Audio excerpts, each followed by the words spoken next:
Za življenje. Za življenje. Klinični psiholog pater dr. Kristjan Kostečnik. Lep pozdrav, spoštovani poslušalci, v tej praznični oddaji Za življenje na praznik vseh svetih. Dobrodošel, pater Kristjan. Dobrodošli tudi vi.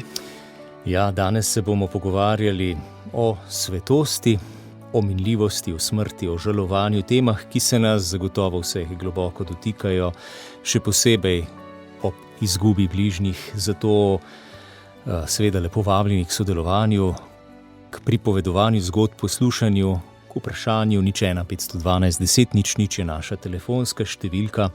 Predlagam pa, da začneva prav z vsebino današnjega praznika, torej svetost kot življenjska drža, ne le kot nek ideal. Kako je z njo v današnjem sodobnem svetu? Danes poslušamo seveda o tistih množici svetnikov, ki niso imenovani, so živeli svoje vsakdanje življenje v neki tihoti, anonimnosti. Je ta ideal danes še vedno prisoten? Ga zasledujemo v družbi? Mislim, da celo vse bolj. Ker biti svetnik, to je neka stara beseda, ne? Celo rečemo staromodna, ki v sodobnem svetu pomeni bolj malo. Če pa mi tole vzamemo zares, ne, in vidimo, če prevedemo sodobni jezik, potem bi temu rekli, da je svetnik človek, ki je zelo socialni in sočuten človek. Ne moreš biti svetnik, če nisi obenem tudi socialno sočuten in če nimaš ljudi rad. Tudi vsi ti svetniki, ki so tudi po samotah živeli in živeli izven vsega, so vedno imeli radi ljudi. Pomeni biti povezan s človekom v njegovi bolečini, njegovem veselju, radosti, sreči in najhujših tragedijah, ki jih živimo v življenju, je to, kar pomeni svetnik. In danes imamo celo kot večkrat te blagre, ki nam govorijo v bistvu o blagoslovih.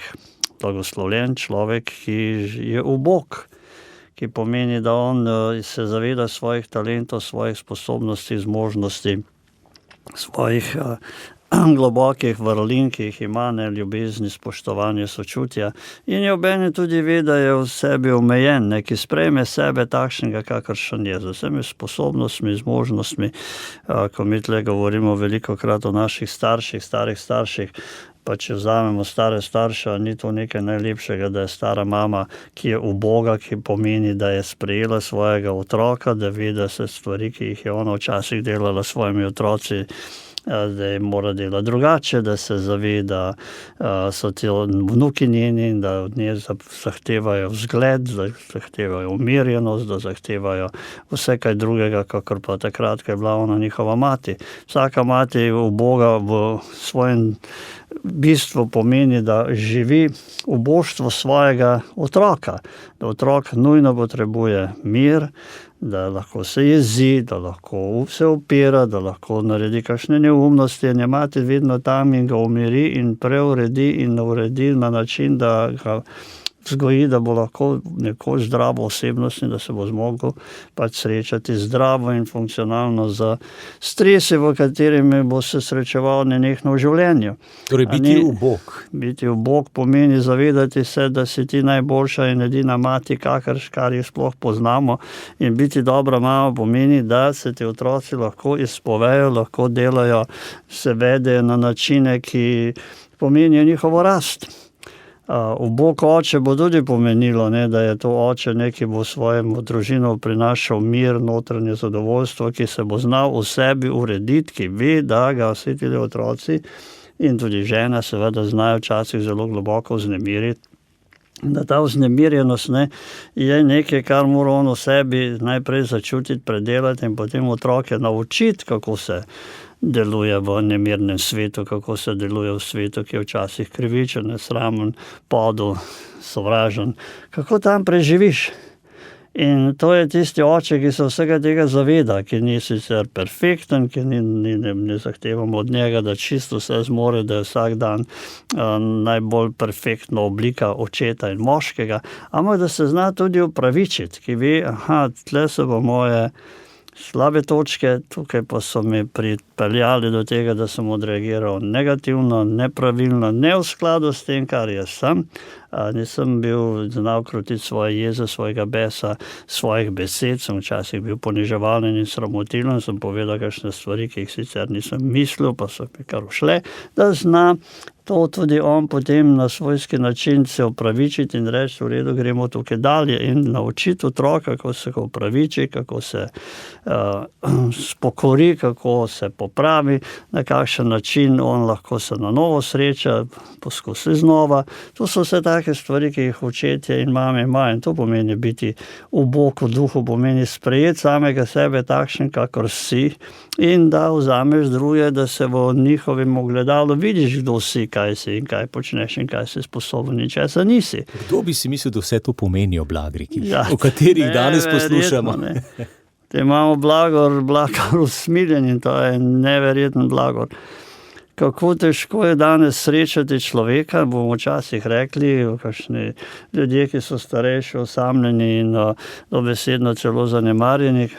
Kaj pomeni biti usmiljen? To, da te pride nekdo pogledati in ti par besed navrže, no, se tebi pa tle lepo, ne, se imaš vse, se kaj pa še manjka ti, se imaš vsega zadost, ne, pa še otroci te pridejo tu in tam pogledati, ne, in zapreš vrata in odideš, ne, to ni usmiljenje, ne.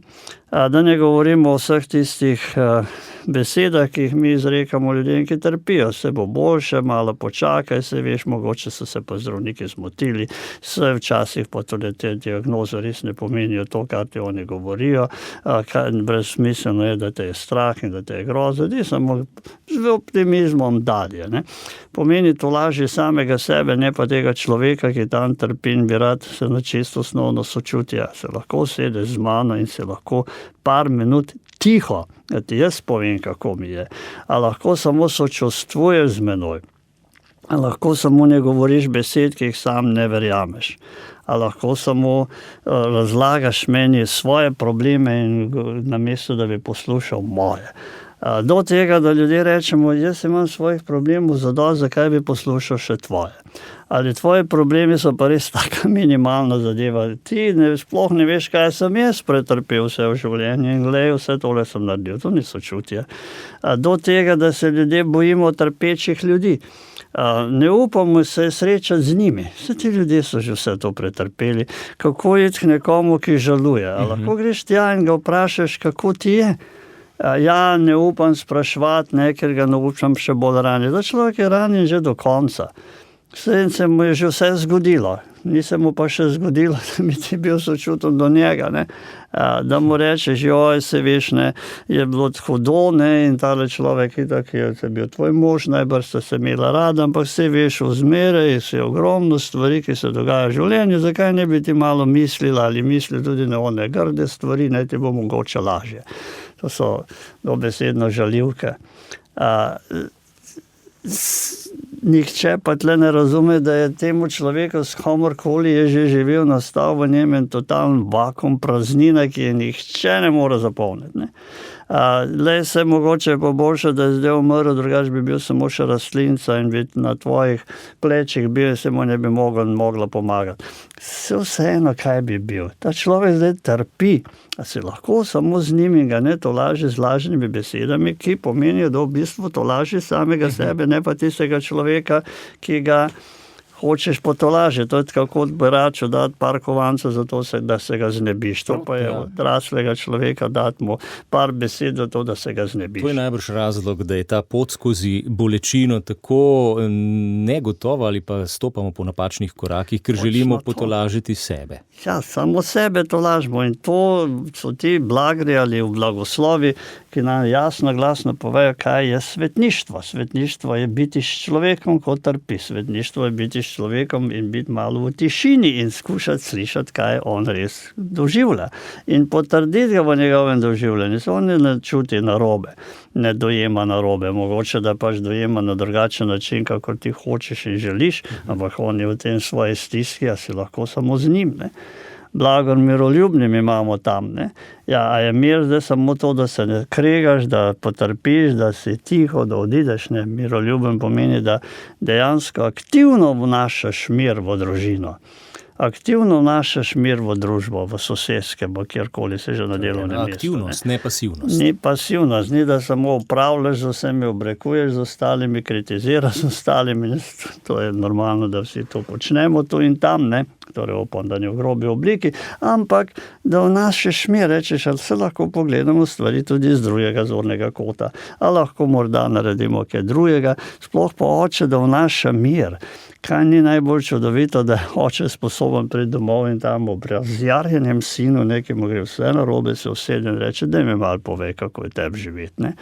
Ali pa žene, vse se tja reče, lej, jaz nisem tvoj najbolj perfektni sogovornik, ampak bi te pa rad slišal, kaj se ti dogaja. Pa to je ta mir, ki ga ljudje tako globoko želimo, ne. Pa ga mora imeti tak človek najprej v sebi, ne. Najprej ga ima v sebi in to je zdaj tisto zadnje vprašanje, kje ga dobiš. Ja, to pa je zdaj ta v Božjem duhu, Bog ti to daje, Bog daje ta nezaslužen dar vsem nam, ne? Da se umirimo, da smo lahko sočutni, da lahko presežemo sami sebe ob takih situacijah, da sebe obnoviš in da drugega vidiš v tisti stiski in da sprejmeš drugačnost drugega, ker to je svetost, je res ni v tem, da smo si ljudje kompatibilni in simpatični in da radi sodelujemo v tem, to je luštno, ne? To je lepo, to je sreča, upam, da imamo čim več tega. Ampak tista prava svetost je pa sodelovati z različnimi, ki drugače mislijo, drugače čutijo, drugače dojemajo, to pa je Božje. Bog z vsemi nami sodeluje, ne glede na to, kakšni smo. In tem se pa res pokaže tisto najbolj globoko sočutje, ki ga imamo, ne? Mogoče je na tem mestu danes sploh tudi vprašanje, kako sodelovati z mislijo na smrt, ki je sestavni del življenja, kako jo sprejeti, kako nasloviti strah pred smrtjo. Ja, to so te globoke filozofske misli, ne, ki jih ljudje beremo, ne, kaj je smrtjo in kako ni in kaj je. Vedete, da je tam obupen strah. Če se kdorkoli je že bil kdaj ob človeku, ki umira, vsak človek umira drugače. Čisto v skladu s svojim življenjem. Eni lepo samo zaspijo, drugi imajo prave agonije pred smrtjo. Eni ljudje tam res so samo dvignejo in izdihnejo. Drugi umirajo sami. Drugi umirajo s strahotnimi bolečinami in kriki in se končno potem vse umiri. A lahko si to tam s tem človekom. To je res moč, ki jo moraš izmoliti. Ampak ta človek, ki si tam z njim, si lahko tam. A si lahko samo z njim, ga lahko drži za roko, lahko vztraja z njim pri njegovem odhodu. To so modrosti in moči in ta notranje, bomo rekli, sila, ki te pripelje do tega in zato se je treba izmoliti. In danes imamo mi teh smrti, seveda se bojimo in so te smrti postale neka taka zelo odrinjena zadeva, ne, da se s tem nočemo več ukvarjati, s tem ne, oni poskrbijo za njega, se bodo že povedali, kako bomo, ker nas je strah seveda tega, se normalno, da nas je strah, ampak ko enkrat ob nekem človeku doživiš to smrt, je potem zelo drugače. Ko oče umre, ko mami umre, je seveda zelo drugače. Najhujše je, da otrok umre.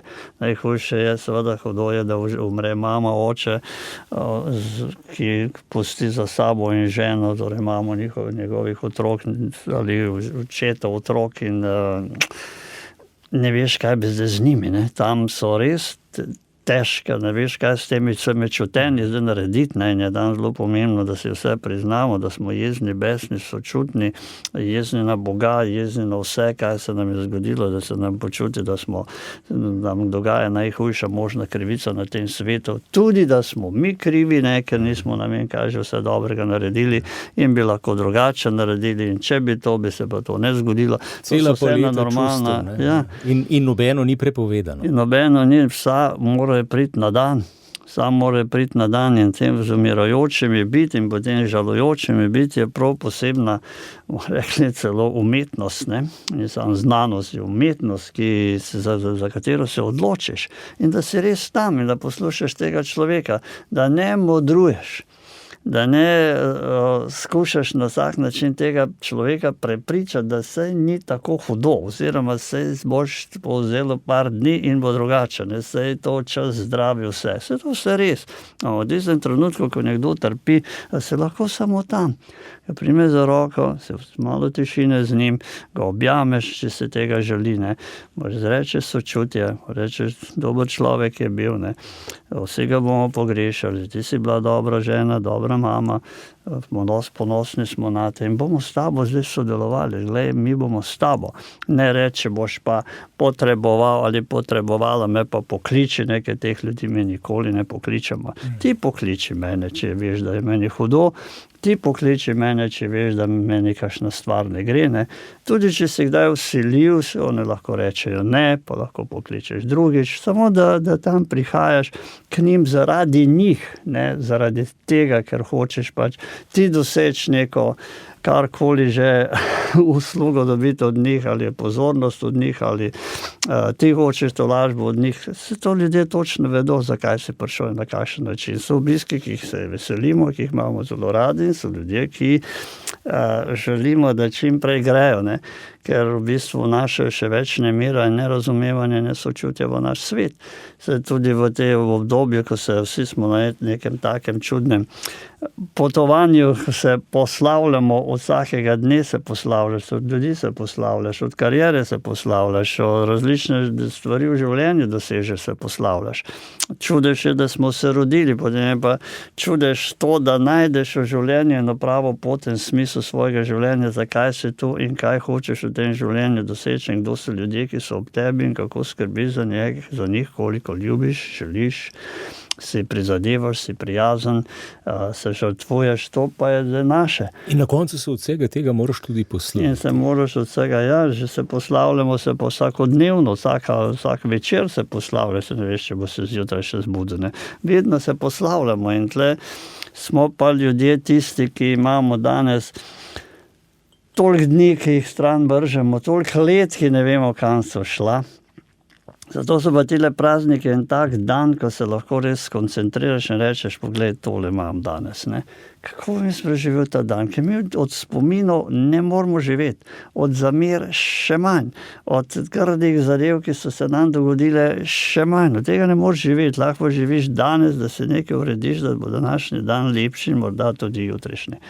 To pa so tile prazniki in vsaka smrt, pokopališče, vse kamorkoli gremo, vse tem ljudem mi ne moramo več pomagati. Oni so odšli, so v nebesih, so z nami, so tu.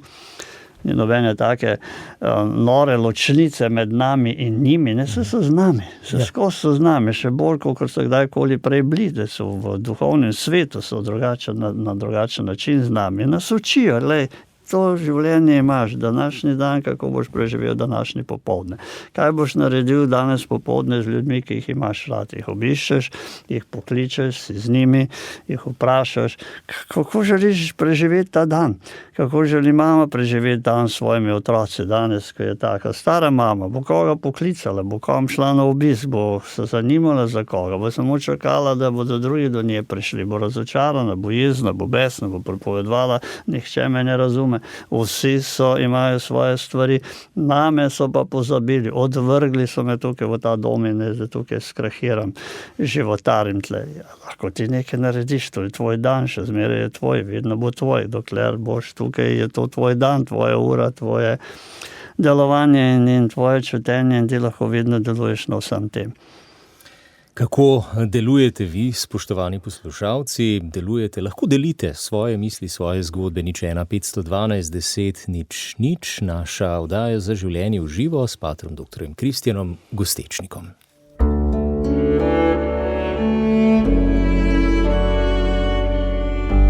Poslušate podcast Radia Ognjišče.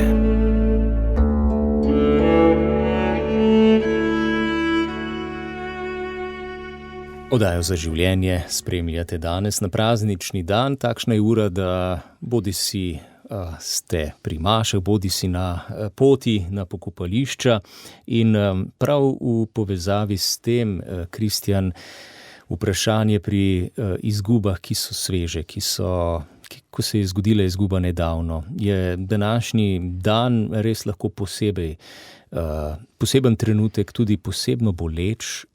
Kako vera pomaga pri žalovanju? Kakšno mesto ima psihologija tu, recimo ta misel, da čas zdravi celi rane? Ja, to je zelo res, da čas celi rane. Ampak tukaj v tem času, ko se ti to zgodi, je to tako pošastno težko in razmišljati se bo čez 1 leto boljše, tudi če bo to ne pomeni nič. Smrt je trpka, je krivična, je grda, je do kraja zločinsko težka, ker nas izropa iz nečesa, kar smo živeli. Včasih nam kakšnega človeka, ki smo ga ljubili, prav izropa. Je tako težka, kot da ti je nekdo izropal, del tebe izropal iz tebe, prav vzel si, posvojil in odnesel. In to tako neskončno boli, ker v bistvu tle ni nobene prave tolažbe. Ker tega prava tolažba bi bila, da bi se ta človek vrnil. Se ne bo, ne? In se gremo vse od tega, da ljudje izgubijo otroka, da že predno se otroka rodi, da ga izgubi. To so ti grozni posegi v človeško dušo, človeško srce, človeško telo, ko naenkrat tega ni več. Kako lahko to zdaj žaluješ? No, bo večno ostalo tam, ne? Kako lahko izžaluješ mladega fanta, mlado dekle, ki je kar odšla? Kako da izžaluješ očeta, ki je v svoji najbolj taki, bomo rekli, funkcionalni dobi, naenkrat ga ni več, ga je vzela nesreča, karkoli se je že zgodilo, tragedije, ki jih poznamo, mati, ki enostavno odide, starši, ki odide, ki smo zelo globoko navezani na nje, babice, detki, ki odidejo, prijatelji, ki odidejo, nesreče, ki nam jih odpeljejo, ne? Naravne katastrofe. Vse to ni, ne vidimo tle, ljudje se potem rečemo, ja, kakšen smisel pa ima to, nima nobenega smisla. Ko trpiš, je tako grozno, da ne vidiš prav ničesar. Kaj pa vera tle pomaga? Vera pa tle nam pomaga, da naredimo ta prehod. Sigurno, da ta človek ni odšel v nič. Da ta človek je odšel v večnost. To ne pomeni, da nas manj boli. Včasih smo še na Boga jezni, zakaj si ga mi vzel. Zakaj si ti vzel tegale očeta, te krasne družine, ki je bil dober oče? Zakaj si mi vzel otroka, ki še ni začel niti živeti? Te pritožbe lahko naslavljamo na Boga in je drugače, ko začneš moliti. Ko veš, da je zdaj v ljubezni, da mu je zdaj lepo, da je odšel, to je ta vera, ki nam res tukaj pomaga. In tudi da smisel. Ne? In nam da neki smisel, da smo vsi v bistvu rojeni za večnost, za ljubezen. Ne da pa nobenega tistega pravega trpkosti, pa ne odzame. Trenutne tolažbe. Trenutne tolažbe ni nikjer, moraš pa s tem živeti in se na Boga obrniti in se lahko besen in jezen na njega in mu vse izrečeš in on te bo razumel. To pa je, ta življenje se ni zdaj tle končalo, toliko si imel in zdaj si v svoji bedi pač odšel v neki nič. Ničesar več ne bo od tebe, samo spomin bo, seveda takšen spomin, ne se lahko mi se vsi spominjamo, zdaj ne vem na kakšen način nekega človeka, ne imamo krasne spomine, to, če smo ga ljubili, ampak ga ni tu. In to neskončno boli. In dokler si ne priznaš, da to res neskončno boli, ne moreš niti žalovati. Je pa bistveno seveda tle ta vera, ki pa pomeni, da lahko moliš, lahko greš v cerkev, lahko poklekneš, lahko poveš temu Bogu vse, kako ti je grozno, kako se počutiš osamljenega, izoliranega, zavrženega od njega samega, da bi lahko on kaj naredil, pa ni, ker to ostane skrivnost. In ko vse to izrečeš, ko izjokaš to, se stvari začnejo spreminjati. Gospa Marjeta je z nami, lepo pozdravljeni, dober dan v današnjem prazniku. Dober dan. Ja, jaz sem stara 86 let. Ja, bravo, madam, ne? Ja, sem marsikaj doživela v dolgem življenju, ampak moram reči, da zmeraj je samo molitev pomagala. Točno to, ja. Čist nič drugega. Ja. Enkrat me je snaha zelo grdo ozmerjala. Jaz sem rekla, ja, kaj pa če zdaj, ne, sej je taka čudna pa to. In sem pa molila in se je stvar razrešila, vam povem. In hčerka je zašla na slaba pota. Ja, jaz sem za njo samo molila, se drugega nisem mogla narediti. In zdaj je taka res ženska, kot se šika, no.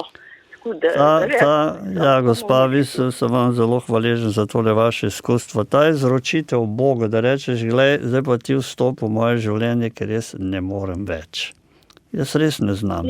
Sem tle čist zgubljena, ne vem, kaj narediti s vsemi temi konflikti, samo boli, skeli in ni nobenih besed, kako lahko jaz to karkoli preobrnem in naredim drugače. Preokrenem. Ni.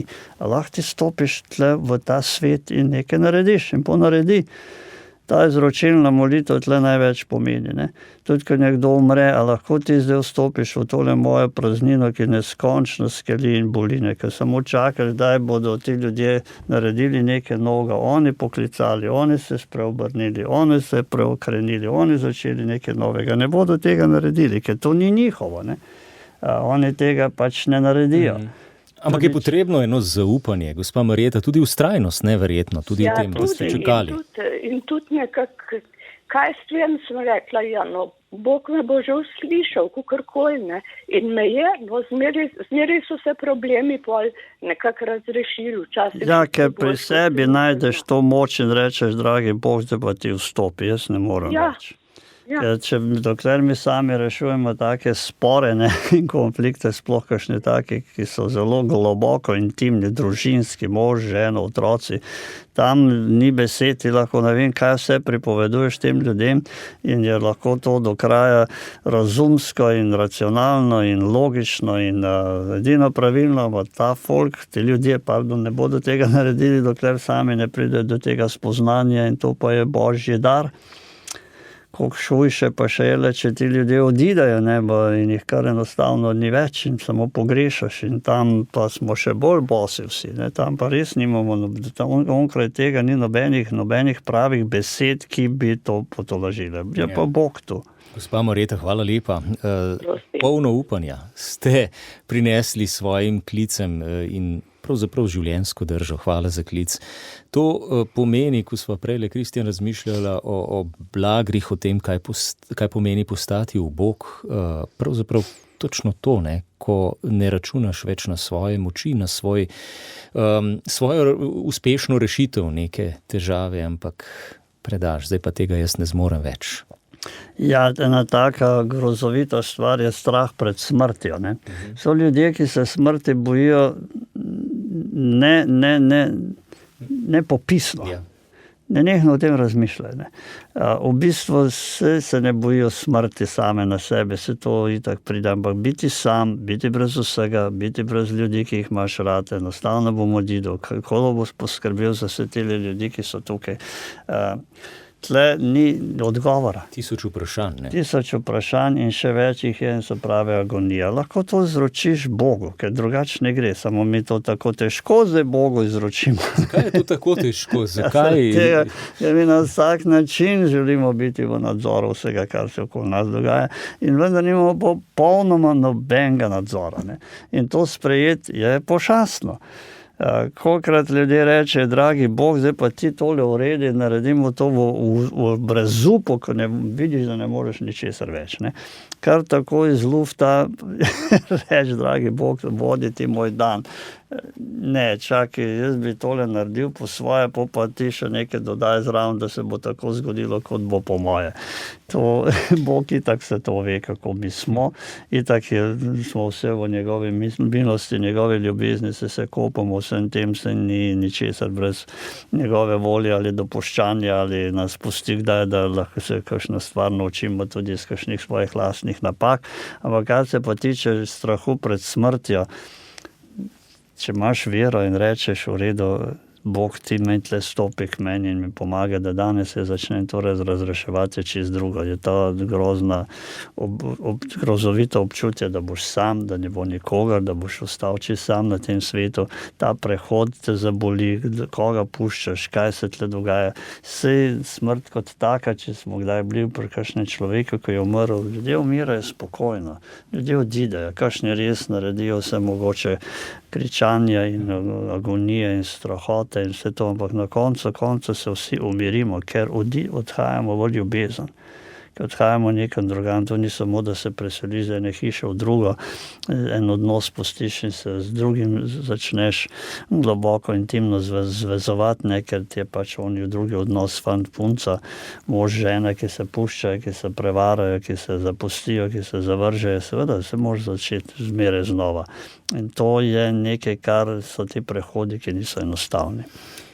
Ja, o prehodih tudi danes govorimo, zdaj pa klicem lep pozdrav najprej Niku, dober dan, kako ste? Dober dan, želim. Jaz bi rad podal mojo izkušnjo. Jutri bo 15 mesecev, kar mi je nenadoma odšla moja žena. In sicer 3 tedne pred najino zlato poroko. Zvečer iz polnega življenja sva bila še pri sveti maši, pri obhajilu, pri tihem češčenju. Potem je še sosedi pomagala na vrtu, tudi spokojno zaspala in zjutraj se z bolečino v prsih zbudila. Potem smo poklicali reševalno, odšla v bolnico. Bi pa to rekel, da mi je takoj sem začutil, ko se je to zgodilo, da je njen obraz bil kot angelski in da je tudi mi rekla, ko so jo peljali v rešilca, Niko, pokrižaj me. In potem sem šel še v bolnico in mi še enkrat rekla, pokrižaj me. In en teden pred smrtjo me je vprašala, tam so se po jutranji molitvi pogovarjala, Niko, mi poveš, kako je v nebesih. Tako da s tem živim naprej, sicer zdaj sem sam, kot ste rekli, človek se počuti včasih res izropan, vendar Vira je tista, ki mi pomaga. Da nekje ona živi, ne? Da nekje ona je. Ne? Tako, in to povezanost čutim. Ja. Tako da, hvala za to vaše izkustvo, ki je izjemna, gospod. Vsi si moramo potem na neki način, kot nam tle Blaž pripoveduje, osmisliti to. Ne? Zdaj, kako se to osmisliš? Zdaj, če imaš vero, potem veš, ti ljudje živijo naprej in imaš neko notranje povezano z njimi in če lahko molimo k tem ljudem, svojim staršem, svojim ženam, možem, ki so odšli, če lahko moliš k njim, da ti pomagajo, je to neverjetna pomoč. Ker ti ljudje so svetniki. Svetnik ni samo sveti Anton in Juda Tadej, ampak tudi vaša žena, recimo. Ne? Ja, gospod Niko, nismo vas slišali. Sem rekel, da ostal sem sicer v hiši sam, imam pa 3 otroke in 6 vnukov, ki so v bližini in moja žena je pustila to njim, da se počutimo izredno povezani. A lahko vi molite k tej vaši ženi? Ja, zdaj molim, ja. Je proste za pomoč. Ja, to vsak. No, super. Hvala za vašo zgodbo, gospod Niko. Je tudi smisel v tem, da si pripovedujemo. Absolutno. To, kar doživljamo, kar se nam zgodi, kar živimo. Hvala lepa. Gospod Lojze, lep pozdrav. Ja, prisrčen pozdrav. Posebno lep pozdrav namenjam vam, gospod Kristjan, ker vaše te pogovorne oddaje, vaše teme so tako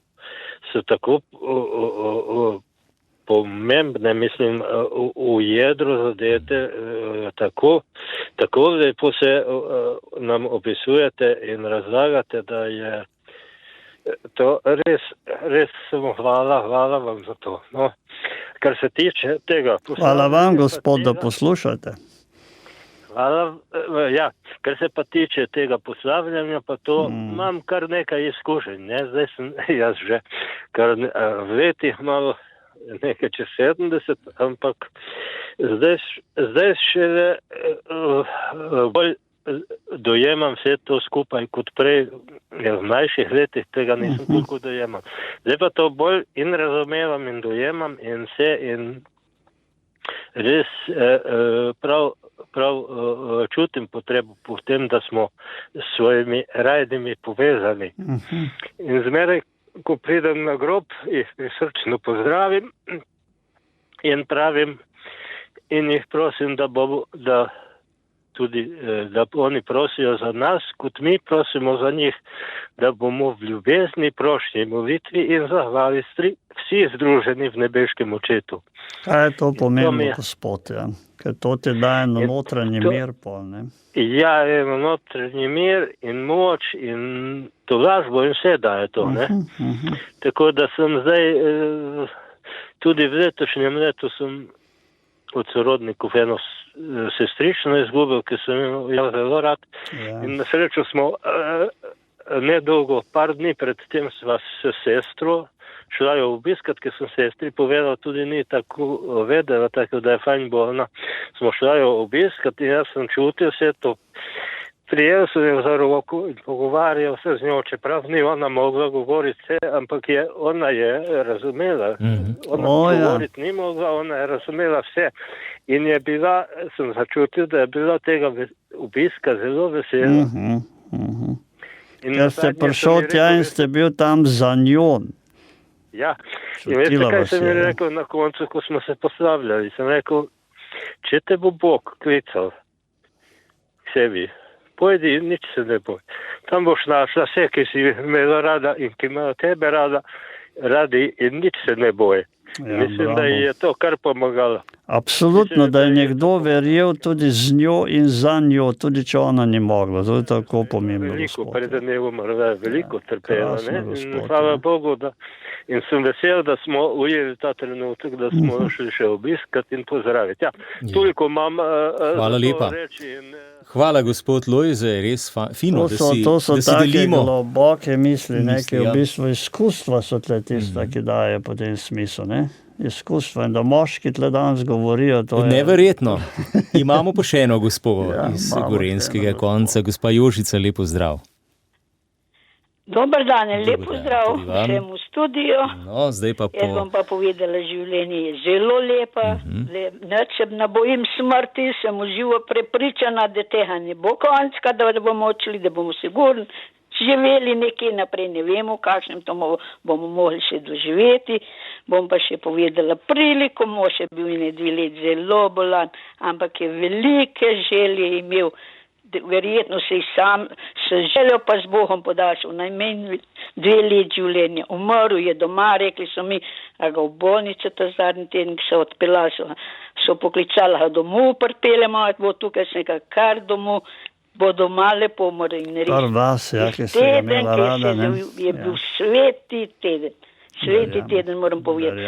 In do konca sva se pogovarjala, na posli sedela, lepo sem ga za roko držala, pa prav, umrl bom, v tistem še prav vstal bom, na to, sem nekaj neč ustavka bo spadl, na to je pa izdihnul.